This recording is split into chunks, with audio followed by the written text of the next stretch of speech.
예, 안녕하세요. 런던 반갑습니다. 이거 한번 들어보실래요? 이번 주 시장은 겉보기에는 여전히 강세장이 이어지는 모습이었지만 그 속에서는 조금 불안한 그림자도 함께 드러났습니다. 바로 신용 스퀘어, 즉 대출 부실 우려가 다시 수면 위로 올라온 겁니다. 시발점은 JP 모건 체이스의 제이미 다이먼 CEO였습니다. 그가 최근 자동차 관련 두 회사 트라이컬러와 퍼스트 브랜드 퍼스의 파산을 언급하면서 이건 바퀴벌레 같은 거다. 한 마리만 있을 리가 없다는 비유를 썼죠. 이 한마디가 시장 전체를 긴장시키기엔 충분했습니다. 그 말이 나온 직후 실제로 두 개의 지역은행에서 문제가 터졌습니다. 자이언스 뱅커프는 약 5천만 달러 규모의 사기성 대출 손실을 반영한다고 밝혔고 웨스턴 알라이언스 뱅커프는 1억 달러 규모의 대출 회수를 위해 소송을 제기했다고 공시했습니다. 이 소식에 지역은행 주가가 급락했고 SPDR S&P 지역은행 ETF가 하루 만에 거의 6% 가까이 빠지면서 급락세를 주도했죠. 다만 중요한 건 이 충격이 전반적인 금융 시스템 리스크로 번지지는 않았다는 점입니다. 나스닥, S&P 500, 다우 모두 주간 기준으로는 오히려 1.7%와 2.2% 상승세를 기록하면서 전체 시장은 아직 건재하다는 신호를 보였습니다.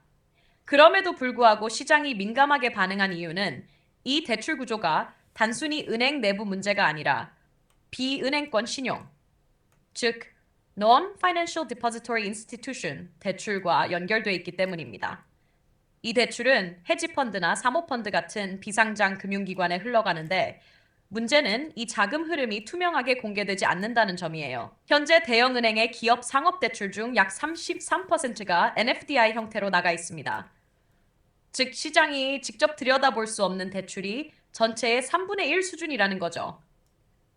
여기에 사모신용 시장까지 폭발적으로 커지면서 수조 달러의 자금이 아폴로, 블랙스톤, KKR 같은 글로벌 사모펀드로 흘러들어갔습니다. 이들은 공개되지 않은 레버리지 대출을 쌓고 있고 그중 일부는 대형기관 투자자, 연기금이나 대학기금의 자금으로 운용되고 있습니다. 쉽게 말하면 우리가 모르는 보이지 않는 신용사슬이 그 아래 깔려 있는 셈입니다. 이 때문에 일부 전문가들은 이번 사태를 2008년 금융위기의 초기 단계와는 다르지만 구조적으로 유사한 경고음으로 보고 있습니다. 페이프 파이낸스의 피터 코리는 이 정도의 느슨한 대출 기준이라면 지금 드러난 것보다 훨씬 많은 위험이 숨어 있을 가능성을 배제할 수 없다고 말했습니다.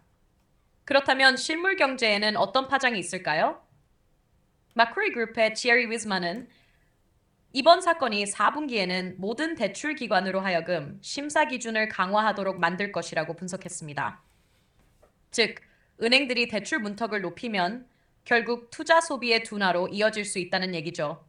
이런 불안감 속에서도 시장이 완전히 무너질 것 같진 않습니다. 뎁트와이어의 팀 하인스는 이번 사건은 붕괴의 예고가 아니라 경고 신호일 뿐이라며 시스템 전체의 자본은 여전히 탄탄하다고 평가했습니다. 실제로 2023년 실리콘밸리 은행 붕괴 때보다 은행권의 자본 적정성은 한층 강화돼 있습니다. 마지막으로 시장 밸류에이션을 보면 S&P 500의 선행 PER이 22.6배에 이릅니다. 이건 투자자들이 좋은 뉴스만 가득할 것이라고 가정한 수준이에요. 즉, 지금처럼 시장이 완벽한 낙관을 반영하고 있을 때는 작은 악재 하나만으로도 큰 변동성이 발생할 수 있습니다. 그럼에도 불구하고 일부 전문가들은 이 조정이 오히려 기회가 될 수 있다고 봅니다. 마호니 애셋 매니지먼트의 켄 마호니는 본질적으로 여전히 불막 강세장이다. 이런 변동성은 오히려 좋은 매수 기회를 만들어낼 수 있다고 평가했습니다. 요약하자면 이번 신용 스퀘어는 시장 전체를 뒤흔들기보다는 지역은행과 비은행권 신용시장의 약한 고리를 드러낸 경고음에 가깝습니다. 강세장은 아직 이어지고 있지만 그 속도와 체력을 점검해야 할 시점이 된 것이죠. 따라서 지금은 위험의 크기보다 위험의 농도를 관리하는 게 핵심입니다. 즉, 부채 노출이 높은 자산은 줄이고 현금 흐름이 안정적인 기업 중심으로 리밸런싱할 때입니다. 네, 어떻게 좀 도움이 되셨나요? 도움이 되셨다고 생각되시면 네, 좋아요, 구독 버튼 한번 눌러주시고요. 네, 수고하셨습니다.